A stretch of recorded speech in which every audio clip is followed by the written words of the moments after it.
ജപ്പാനിൽ ഈ ഫ്യൂജിയാമ എന്ന് പറഞ്ഞിട്ടൊരു പർവ്വതമുണ്ട്. ഈ ഫ്യൂജിയാമ പർവ്വതം വളരെ പ്രശാന്ത സുന്ദരമായൊരു പർവ്വതമാണ്.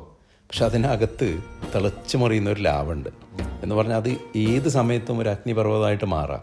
പക്ഷെ അതൊന്നും അറിയാതെ നമ്മളതിൻ്റെ പുറത്ത് വളരെ കാം ആൻഡ് കൂളായിട്ട് അത് സന്ദർശിക്കുന്ന കുറേ സഞ്ചാരികൾ, സന്തോഷം പങ്കുവെക്കുന്ന ആളുകളെ കണ്ടിട്ടുണ്ട്.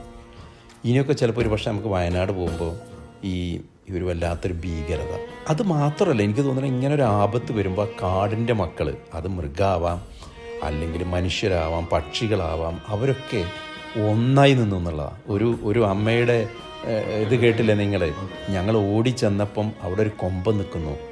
കൊമ്പനോട് പറഞ്ഞു, വലിയ ദുരിതത്തിൽ നിന്നാണ് ഞങ്ങൾ വരുന്നത്, ഇനി ഞങ്ങളൊന്നും ചെയ്യല്ല, ഉപദ്രവിക്കരുതെന്ന്. അപ്പോൾ അത് കരഞ്ഞ് അവിടെ നിന്നെന്ന് പറഞ്ഞു. അപ്പോൾ അതിൻ്റെ തണൽ, അതിൻ്റെ കാലിൻ്റെ ചോട്ടിലാണ് അവർ അന്ന് രാത്രി ആ പേര് പ്രൊട്ടക്റ്റ് ചെയ്തു എന്നുള്ളതാണ്. അപ്പം എനിക്ക് തോന്നുന്നത് ഇങ്ങനത്തെ വലിയ ആപത്തുകൾ വരുമ്പോൾ അതിനകത്തുള്ള എല്ലാവരും ചേരുന്നില്ല.